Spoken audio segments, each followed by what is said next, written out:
नमस्कार मंडळी, स्वागत आहे तुमचं एका नवीन व्हिडिओमध्ये. तर सुरू करूया कथेला. व्हिडिओ आवडल्यास लाईक, कमेंट, शेअर करायला विसरू नका. रमेश आणि स्वातीचा संसार साधा पण सुखी होता. रमेश एका खाजगी कंपनीत नोकरी करत होता आणि स्वाती घर सांभाळत होती. त्यांना 2 लहान मुले होती. महिन्याच्या पगारात घर चालत होते. मोठी श्रीमंती नव्हती, पण समाधान होते. एके दिवशी रमेशचा मित्र सुनील त्याला भेटला आणि म्हणाला की एका नवीन व्यवसायात पैसे गुंतवले तर काही महिन्यात दुप्पट परतावा मिळेल. रमेशला हे ऐकून खूप मोह झाला. स्वातीने त्याला सावध राहण्याचा सल्ला दिला. तिने सांगितले की आपल्या जवळ असलेली बचत ही मुलांच्या शिक्षणासाठी आणि भविष्यासाठी आहे. त्यामुळे विचार करून निर्णय घे. पण रमेशला पटकन श्रीमंत होण्याचे स्वप्न पडले होते. त्याने पत्नीचा सल्ला न ऐकता बँकेतील सर्व बचत काढली आणि त्या व्यवसायात गुंतवली. सुरुवातीला सर्व काही छान दिसत होते. कंपनीचे लोक मोठमोठ्या गाड्यात फिरत होते, आकर्षक भाषणे देत होते आणि मोठ्या नफ्याची आश्वासने देत होते. रमेशला वाटले की त्याने आयुष्यातील सर्वात योग्य निर्णय घेतला आहे. काही आठवड्यांनी त्याने आणखी पैसे गुंतवण्यासाठी कर्ज घेतले. स्वातीला हे कळल्यावर ती घाबरली. तिने पुन्हा त्याला समजावले, पण रमेश म्हणाला की काही महिन्यात सर्व कर्ज फेडून आपण नवीन घर घेऊ. दिवस जात होते. अचानक एके सकाळी बातमी आली की ती कंपनी बंद झाली आहे आणि मालक फरार झाले आहेत.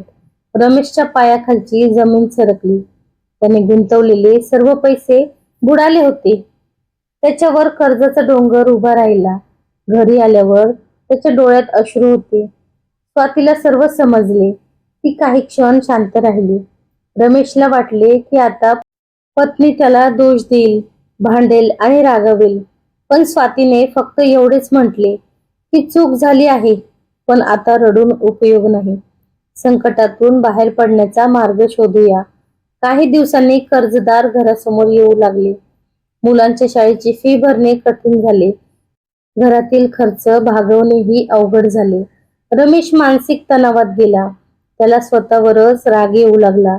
एक दिवस तर त्याने घर सोडून जाण्याचाही विचार केला, पण मुलांचे चेहरे पाहून तो थांबला. स्वातीने घरबसल्या पदार्थ बनवून विकण्यास सुरुवात केली.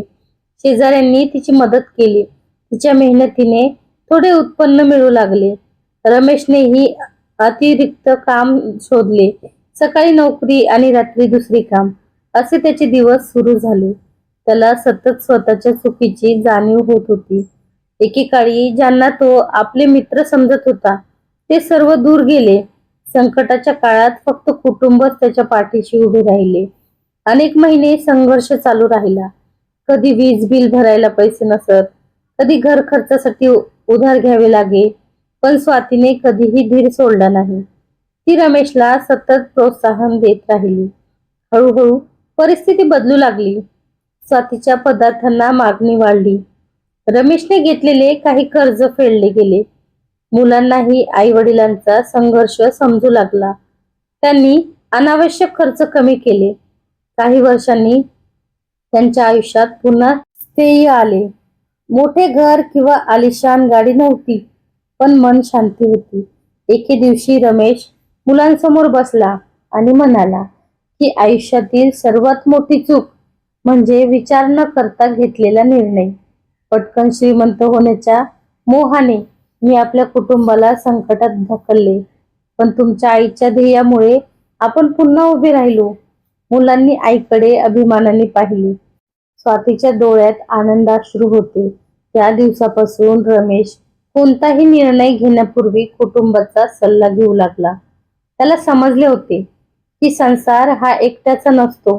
नवरा बायकोने एकमेकांवर विश्वास ठेवून आणि विचारपूर्वक निर्णय घेतले तर कितीही मोठे संकट आले तरी त्यावर मात करता येते. चुकीचा निर्णय संसार उद्ध्वस्त करू शकतो, पण एकजूट, संयम आणि प्रेम हे त्याला पुन्हा उभेही करू शकतात.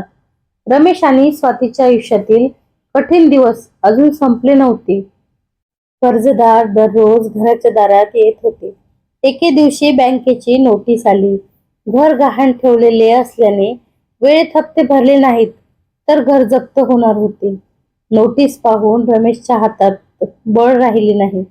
त्याने आयुष्यात पहिल्यांदाच स्वतःला पूर्णपणे हरलेले समजले. त्या रात्री तो शांतपणे घराबाहेर निघाला. त्याच्या मनात एकच विचार होता, माझ्यामुळेच हे सगळं झालं. गावाच्या बाहेर असलेल्या मंदिराजवळ तो बराच वेळ बसून राहिला. तितक्यात त्याचा जुना शिक्षक तिथे आला. रमेशची अवस्था पाहून त्यांनी विचारपूस केली. रमेशने सगळं सांगितलं. शिक्षक म्हणाले, चूक प्रत्येकाकडून होते, पण चूक मान्य करून पुन्हा उभा राहणारा माणूसच खरा मोठा असतो. संकटापासून पळून जाऊ नकोस. त्या शब्दांनी रमेशच्या मनात नवी आशा निर्माण झाली. दुसऱ्या दिवशी त्याने स्वातीची माफी मागितली. स्वातीने त्याचा हात हातात घेतला आणि म्हणाली, आपण दोघं सोबत आहोत ना, मग कोणतंही संकट मोठं नाही. त्या दिवसापासून दोघांनी नव्याने सुरुवात करण्याचा निर्णय घेतला. स्वातीच्या घरगुती पदार्थांच्या व्यवसायाला आता चांगली मागणी येऊ लागली होती. रमेशने सुट्टीच्या दिवशी बाजारात स्टॉल लावण्यास सुरुवात केली. लोकांना त्यांचे पदार्थ आवडू लागले. हळूहळू ग्राहक वाढत गेले. एक दिवस शहरातील एका मोठ्या दुकानाच्या मालकाने त्यांचे पदार्थ चाखले. त्याला ते खूप आवडले. त्याने दर आठवड्याला मोठी ऑर्डर देण्याचा प्रस्ताव दिला. ही संधी त्यांच्या आयुष्यातील टर्निंग पॉइंट ठरली आणि महिन्यातच उत्पन्न वाढू लागले. कर्जाचे हप्ते वेळेवर भरले जाऊ लागले. मुलांच्या शाळेची फी ही भरली गेली. घरातील वातावरण पुन्हा आनंदी होऊ लागले. एके दिवशी रमेशला तोच मित्र सुनील भेटला, ज्याच्या सांगण्यावरून त्याने पैसे गुंतवले होते. सुनीलही कर्जात बुडाला होता आणि मदतीसाठी फिरत होता. रमेशला राग येऊ शकला असता, पण त्याने शांतपणे त्याला मदत केली. कारण आता त्याला समजले होते की रागाने नव्हे तर अनुभवाने माणूस मोठा होतो. 2 वर्षानंतर त्यांच्या व्यवसायाचे छोटे दुकान उघडले गेले. उद्घाटनाच्या दिवशी रमेशच्या डोळ्यात अश्रू होते. त्याने सर्वांसमोर सांगितले, एका चुकीच्या निर्णयामुळे माझा संसार उद्ध्वस्त होण्याच्या मार्गावर होता, पण माझ्या पत्नीच्या ध्येयाने आणि कुटुंबाच्या प्रेमाने मला पुन्हा उभं केलं. संपूर्ण हॉल टाळ्यांच्या आवाजाने दणाणून गेला. त्या दिवशी स्वाती फक्त हसत होती, कारण तिला माहित होते, खरा विजय पैशाचा नव्हता, तर संकटातही एकमेकांचा हात न सोडणाऱ्या नात्याचा होता. तर कशी वाटली कथा नक्की कमेंट करून सांगा. भेटूया परत पुढच्या व्हिडिओ.